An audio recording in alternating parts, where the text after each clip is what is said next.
Evelyn Reyes, and today I have a very nice guest. Her name is Isabel Johnson. She got her bachelor's degree at Ohio Wesleyan University, and currently she is doing her PhD at Louisiana State University. So welcome, Isa. Thank you. I'm honored to be here that you asked and all that. So yeah, that's really, thank you so much to you for being here with us. Can you tell us a little bit more about your background before you moved to LSU? Yeah, so like you said, I went to Ohio Wesleyan University. I majored in botany and I also got a double major in environmental science. There I worked in the herbarium, so that's just a place where plants or dead plants typically, are put on like pieces of paper and you can use them for identifying and taxonomic traits and stuff like that. That's kind of where I got my start in really being excited about plant biology, because I knew I wanted to do something with agriculture. I think, food security is a huge issue that I've always been super passionate about. So yeah, that's kind of my background at Ohio Wesleyan. I also did an internship at the Boyce Thompson Institute, and that solidified my interest in genetics specifically. So I worked with hornworts. I don't know if you know what those are.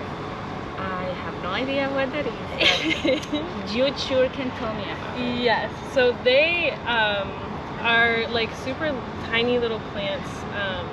They don't have really a vascular system at all, so they diverged from other land plants like pretty early on after like algae evolved to live on land, and so they're kind of like the ancient ancestor of plants, right?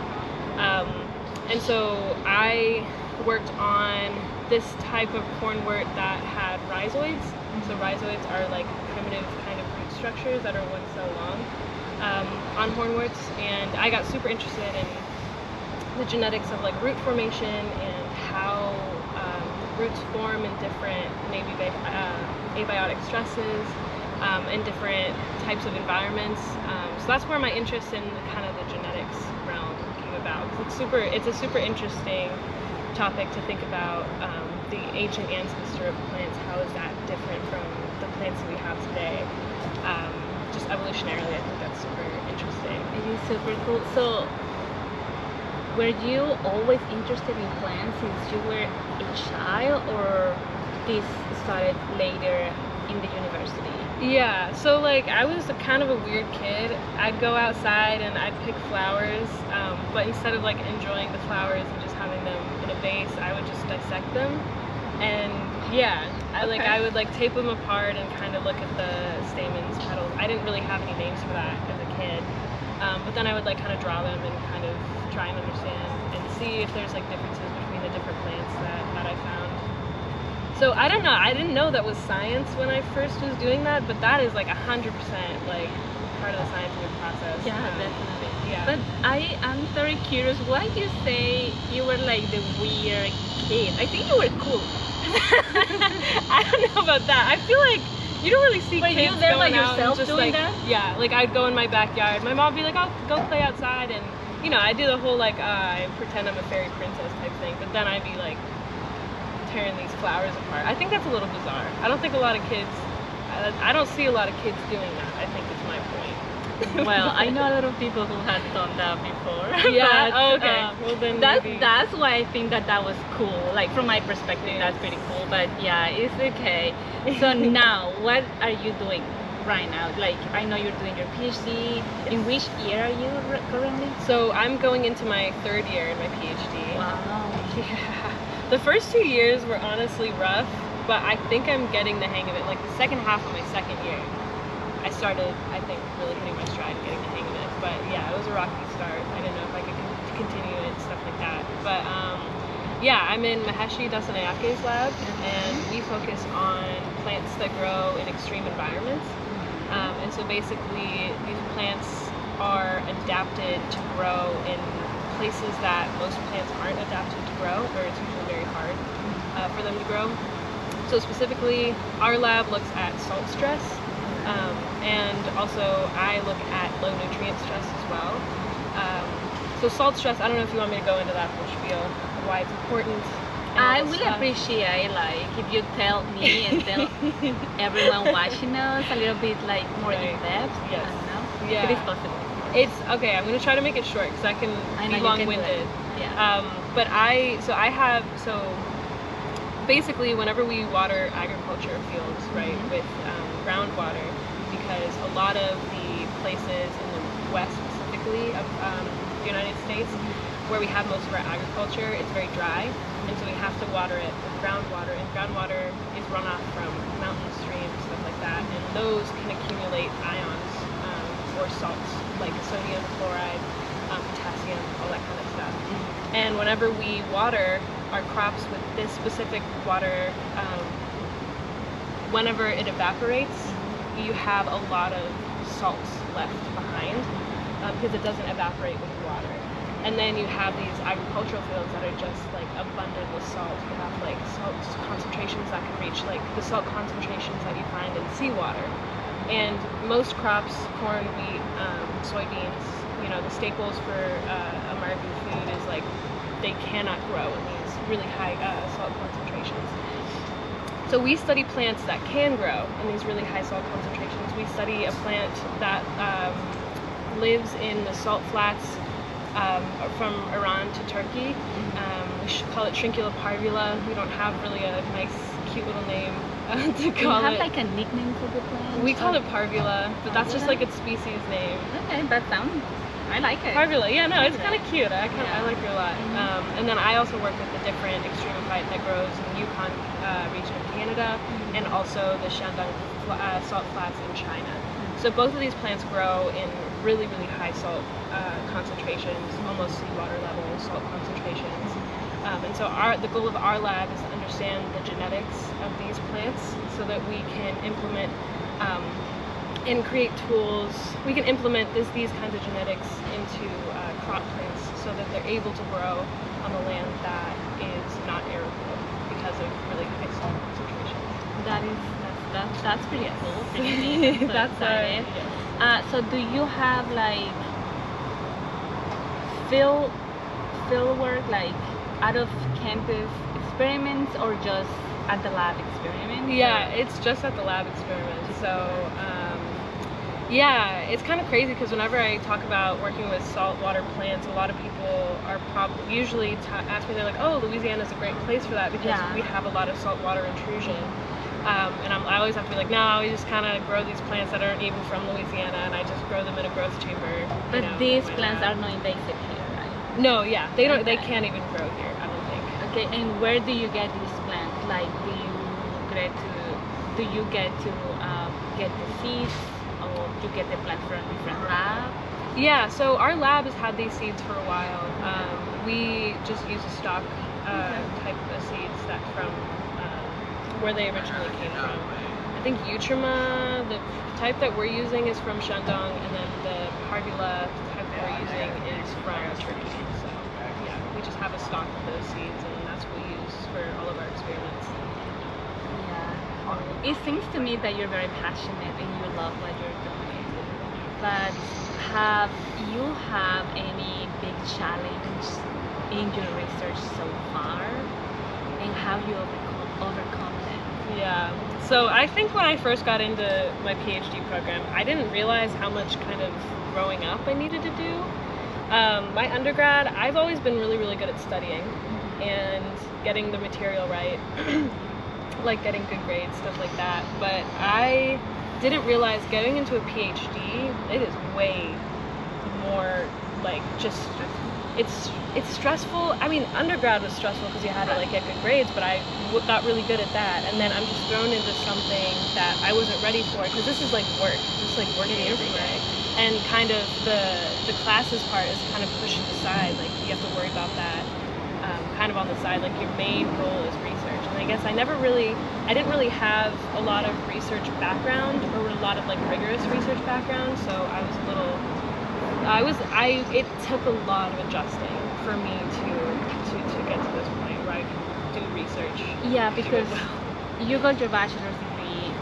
You didn't get a master's degree, right? No, not at all. So I came here, I was like 22, fresh out of college, and I was like, I can rule the world, you know. Yes. But I didn't realize how kind of immature and how much I had to learn, like seriously learn, not just about, you know, plants, but just about like how to work, Yeah. how to motivate myself, that kind of stuff. So. You know, that is something very interesting to me because, I mean, you know this, I'm from Honduras, so the way that we see education and the whole education system there is different. So we believe that you cannot, or that I guess I used to believe, that you cannot get into a PhD program unless you have some work experience and also a master's degree prior. And then when I got here, I learned that no, you can actually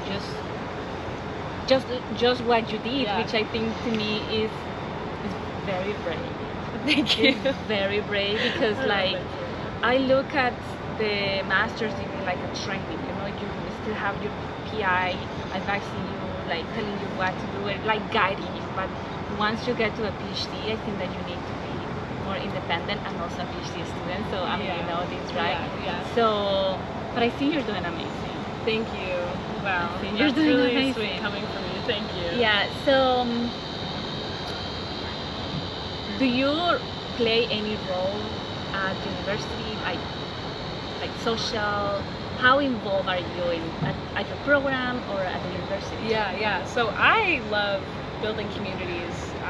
I'm a big people person, and so I was a mentor for a program called Environmentors, which was super awesome. We helped high school students build confidence in their understanding of science and build confidence in like their ability to actually do like real research and stuff like that.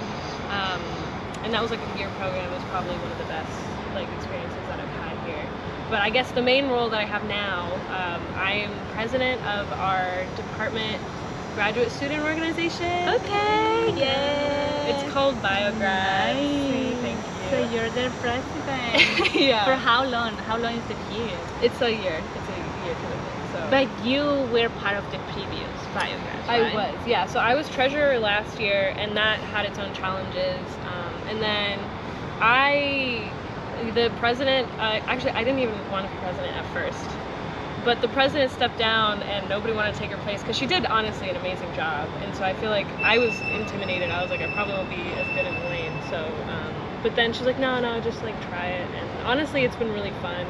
You just send emails, make sure everybody feels included. I really like that aspect. Okay, come on, give yourself more credit. Like it's not like there was anyone wanting that position. Someone has to, how do you say, like nominate you. Yeah. We needed to vote, so Yes. you're there because we want you. Thank you. I'm really happy to be here. I am honored to have this role. I think BioGrad is super special for like supporting graduate students and making community in the biological sciences department. I think that's super important, and I'm glad to be a part of it. Yeah. And how like now as a president, how diverse is the committee? Is that what you call it? Yeah, I would say our committee is like super diverse. So it's a fun thing. Our department has a lot of international students. Like Exactly. Yeah, no, it's wonderful. I even in my lab, I think I am one of 2 Americans out of 6 students. Oh wow. And so I think that is just amazing that LSU is able to promote that. Do you have any guess, or I don't know if you know exact how many countries are represented at the BioGrads, or how many? That's something that I should really know, but I don't know. It's okay. Like Yeah. there is. Let's get many countries from Latin America, Yes. countries Yeah. from Africa, from Mhm. Asia, from Europe. Yes. all over Yeah. the Yeah. place. Europe, the Middle East as well. Yeah. Everywhere. Yeah. Do you speak any other language? So I speak mostly English. Just English for me, but I dabble in Spanish. I think probably if you asked me this question like 4 months ago, before I went to Spain, I'd be like, oh yeah, I speak Spanish too, but I don't think I really speak Spanish all that well. But I can get by. Can you survive? I would be able to survive. If you drop me in the middle of a Spanish-speaking country and said figure it out, I could probably figure it out. I'd probably cry a lot, but Okay. I'd be able to figure it out.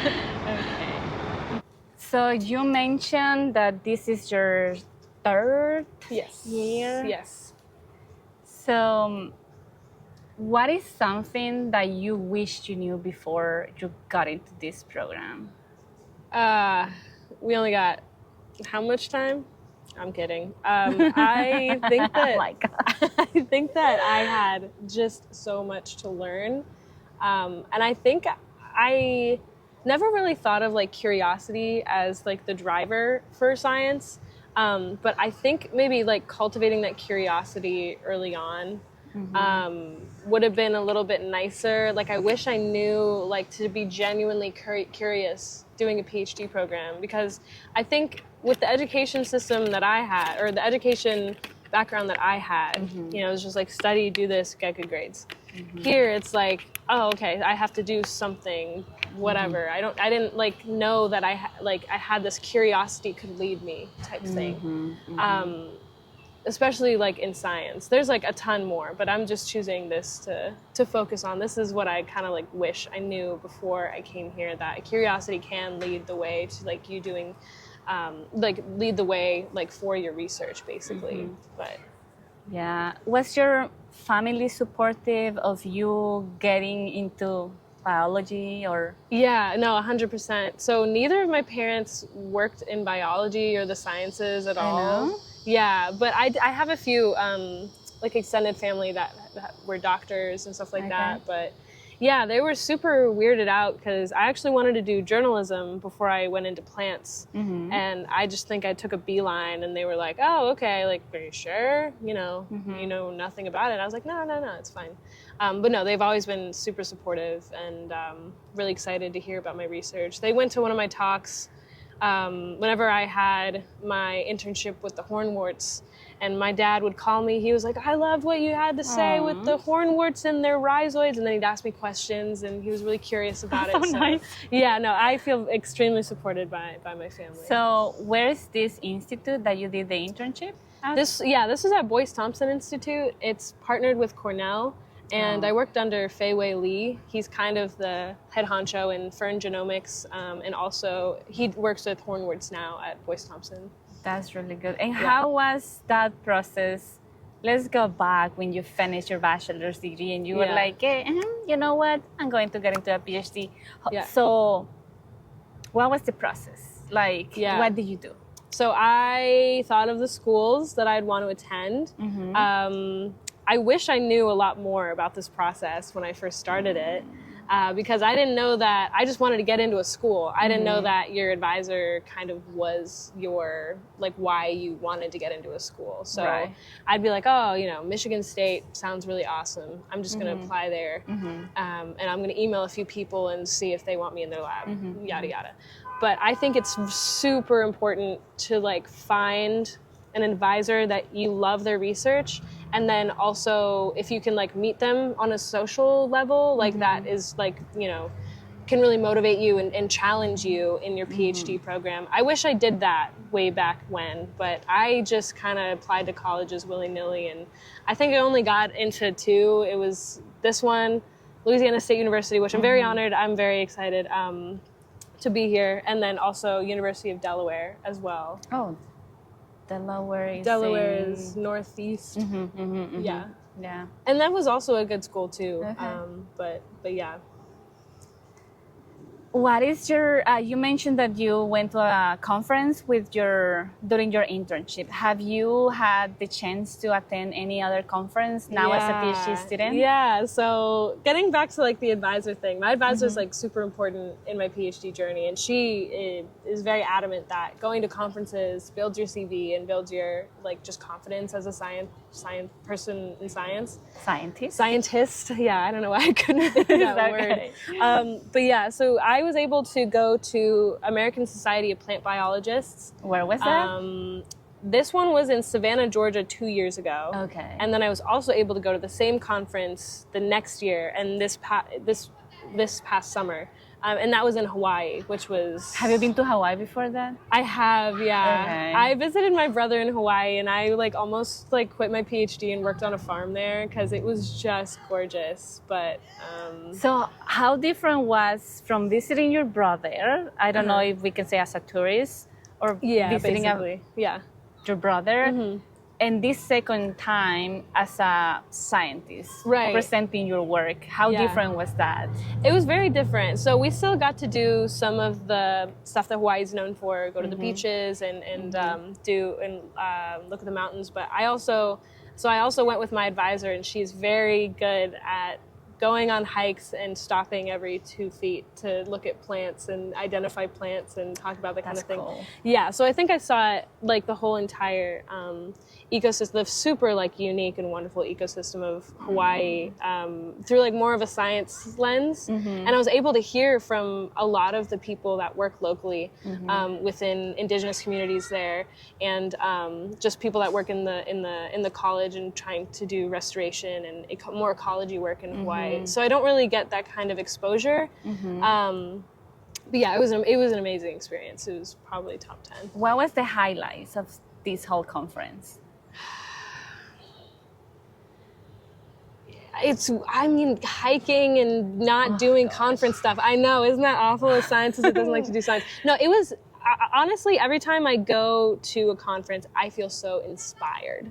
I feel so, excited to do my work because I see all of these people doing, having all of these amazing ideas. And I'm like, oh my gosh, that's so cool. Maybe I can implement this in my research, that kind of thing. So I think seeing professionals who've been doing, being principal investigators for multiple years in really highly regarded institutions, I think that's the best part of going to any conference, really. Yeah, and you get to do some networking, right? Yeah, yes. That's pretty cool. Yes, hopefully. So can you walk us in a day as Isa Johnson? Isa Johnson, what I do in a day. Yes, okay. what you do in a day, as a PhD student. Yeah, okay. So I roll in the lab around 9, 10. Usually I like to try and get there by 9, but you know.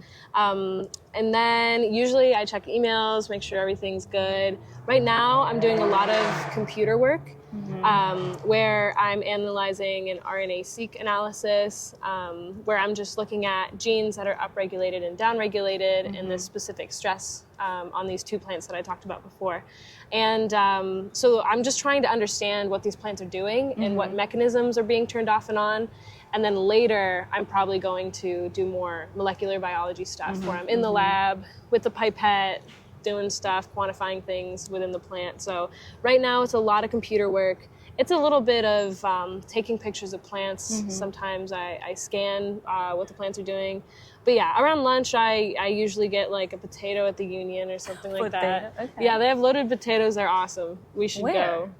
So it's like a sandwich shop, but it's they have loaded potatoes and they're only $6. So it's a fun, cheap lunch option. Okay. Yeah, I usually take an hour for lunch, do fun stuff like that, and then I get back to the grind. But yeah, so I have a personal meeting with my advisor once a week, and then we have a lab meeting once every 2 weeks. So that also kind of sometimes happens in my day as well. So. And now you need to bring the president duty to this. Yeah, true. Yeah, I've been sending a lot more emails and kind of texting people, making sure that everything's running smoothly a little bit more than. And so I'm devoting a little bit more time than I had before. But again, it's super fun. I love doing it. And how do you balance? Because it seems to me you have a very busy week. I would say from Monday to Friday. So how do you?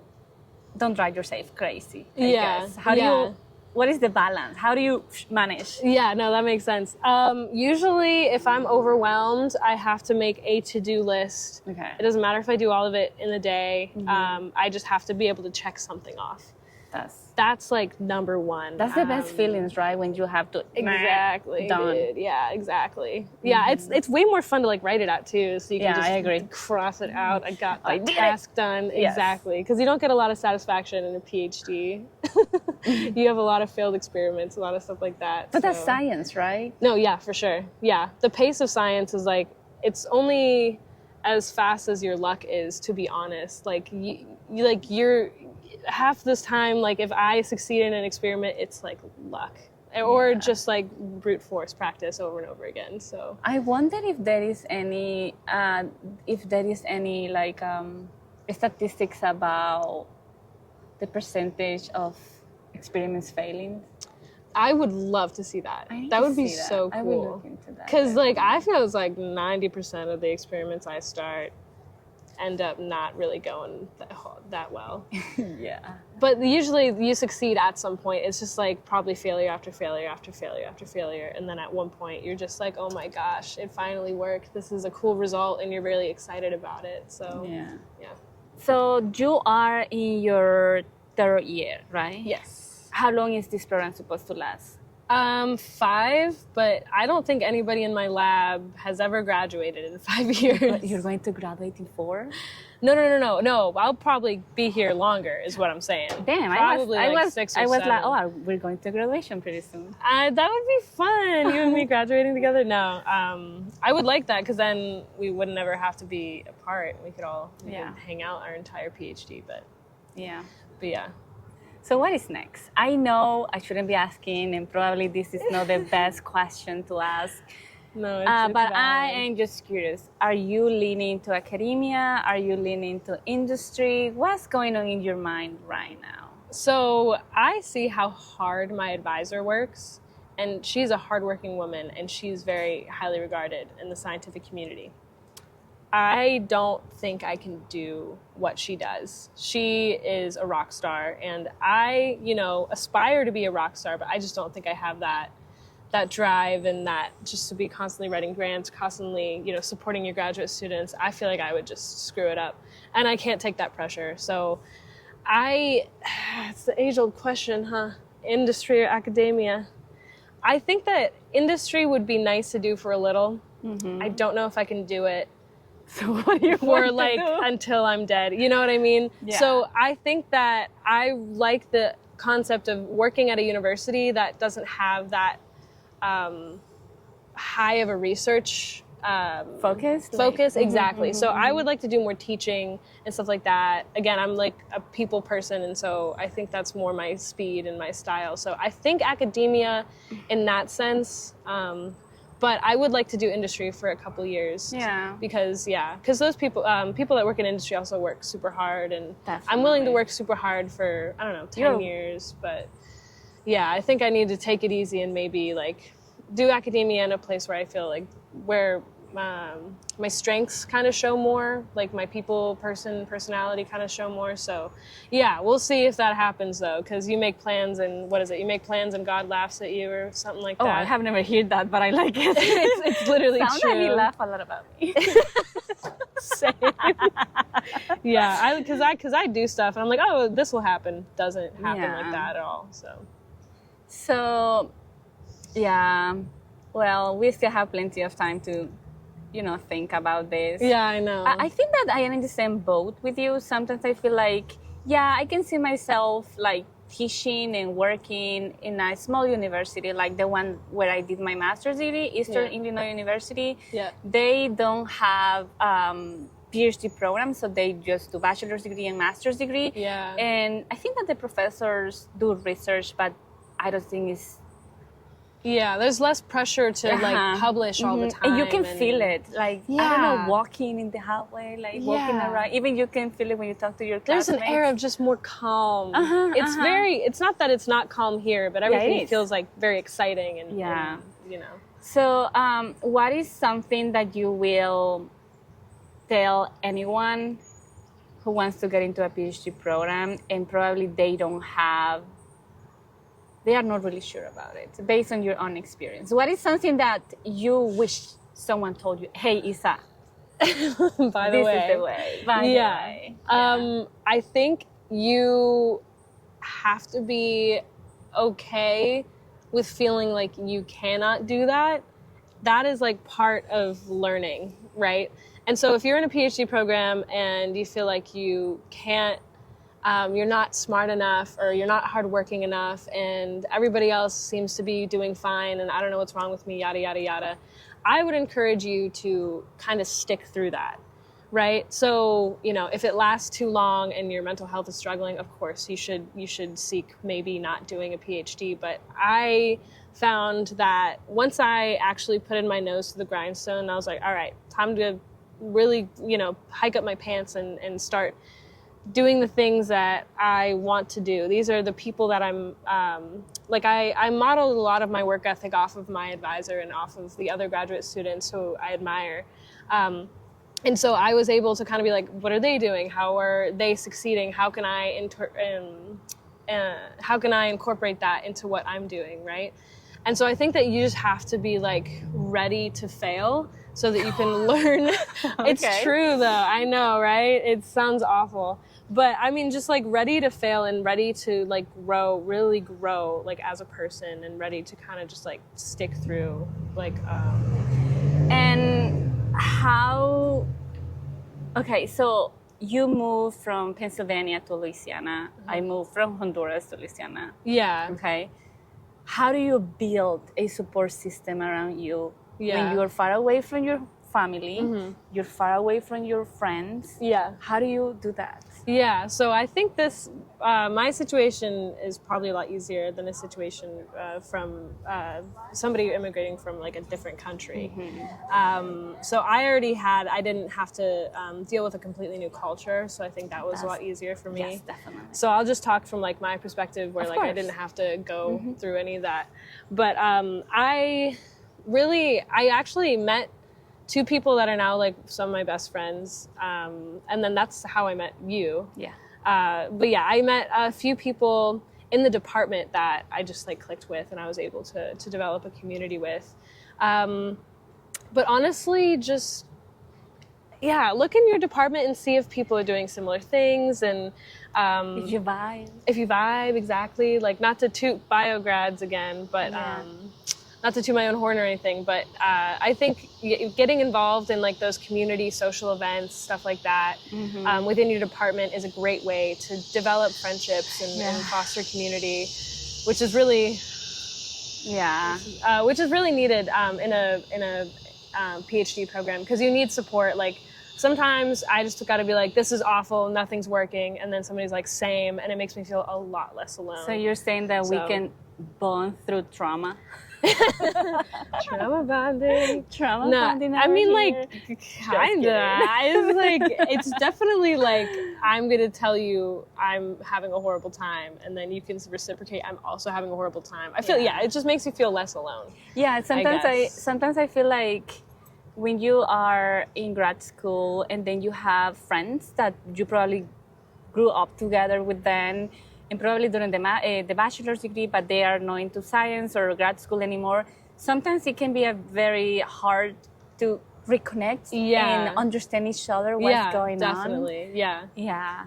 Yeah, because they are probably, like, you are struggling and doing the stuff, and they can lend support how they can, but they don't really know kind of what you're going through. It's really nice to have people around you that know what you're going through, basically. Yeah. So how familiar are you with Reddit? I'm very familiar. You're very familiar? I follow some of the stuff that I'm interested in, Pirates of the Caribbean Reddit. If that's like, that's so you. Like, yeah, super nerdy stuff. So you're still that weird baby Isa. No, literally. I am. People think that this is, I'm normal now, but no, never. I think you're pretty cool. Okay, so what do you think about if we read this story on Reddit, and then we can give our take on it? No, I love it. Let's do it. Yeah, I love this kind of stuff. Okay, so this is from Zach Nafeen, 2003, posted on Reddit. What is the strangest thing that happened to you during your PhD? And this was 4 years ago. And he said, here is mine. I spent 3 months abroad at a laboratory in Spain. The experiments required that I was there on weekends. I only spoke a little Spanish on the weekends. And on the weekends, the university was practically empty except security, so I was often there alone. One weekend, the security guard came down to the lab and started talking in Spanish to me. I couldn't follow everything he said, but I thought he said that he had to inspect a nearby building, so my building would be empty for a while. A couple hours later, I'd finished for the day and went to the security desk. They have to lock you out. If I left at my own volition, the doors unlock behind me and anyone can enter. The desk was empty. There was no security guard. I looked around and down the hall was an open door with a light coming out. I presumed it was a security office or something. I peered around the corner and this is what I saw. The security guard from earlier sat naked on a chair, legs crossed, staring into space. The chair was in the middle of the room. It was an office, not a changing room. Embarrassed, I walked away and was about to leave, but remember, I couldn't. I waited a few minutes and then approached again, this time making loud footsteps and knocking on the wall. When I looked this time, the guard had gotten dressed and was buttoning his shirt. He asked if I was leaving, and I said yes. He let me out, and I left. I told my colleagues this, and now this has become the highlight of my stay abroad. Even if my hosts and colleagues in Spain first and foremost remember this incident better than anything else from my stay. The host professor wanted to know who it was, but I only saw the guard once after this, and none of my Spanish colleagues were with me that time. TLDR, walked in on naked security guard during stay abroad. That's fucking hilarious. What do you think? I don't know I would probably... Like, personally, I think this is definitely coming from, like, a woman's perspective, but if I saw that, I'd probably, like, file some type of, like, sexual... I don't know. I don't even know how you deal with that situation. I'd probably tell someone about it, though. This person seemed, like way too chill. Definitely. About, like, just seeing a grown person naked. Yeah, I'll be probably... like, what is going on? And this is like a satanic ritual kind of thing. Yeah. What's going on? I know. I'd be, like, weirded out that, like, oh, did people in the department just, like, is this just, like, a normal thing? I don't know, man. Do you have any weird story, like, or interesting? I don't know. So far? I really definitely nothing like this. This level, which is honestly a good thing. It is. I don't know. I don't think I have any I don't have any weird stories. Sometimes the basement of our building has like brown goo that kind of like leaches into our growth rooms. Mm-hmm. And I've like asked the building manager. She's like, yeah, it's just like groundwater, but it's like slush. Like it's like brown like sludge. I think that's like the weirdest, like kind of creepy thing that's ever happened during my PhD. So I guess it's kind of nice that it's boring. I don't have anything like super interesting. Yeah, I think that is very hard to beat this. It's very hard to beat that. Do you have anything that's like close? No, not even close. No, I don't have any so far. Maybe later. I still have a couple of years. Yeah, we have 3 years to walk in on a naked person, so... I hope that doesn't happen. I hope that doesn't happen. That would be weird. That'd be weird. I'd probably like not be over. I wouldn't get over it. I would like as easy as this Snapchat to my friends. I'm kidding. No, I would not. No, guys, but guess what happened? Yeah. Well, it was a pleasure to have you here with us. Thank you. Thanks for having me. This was an honor. I was very, very excited to do this. Thank you. Is there anything you want to say before we close this episode? No, probably not. Hi, Mom. Yeah, that's probably it. Okay, cool. Hi, Mom. Hi, Isa's mom. So, yeah, thank you so much for being with us, guys. This was a really fun and nice time with Isa. Please remember to follow us and watching us on YouTube and Spotify. And I really hope that this conversation resonates with you and is also very insightful. See you next time.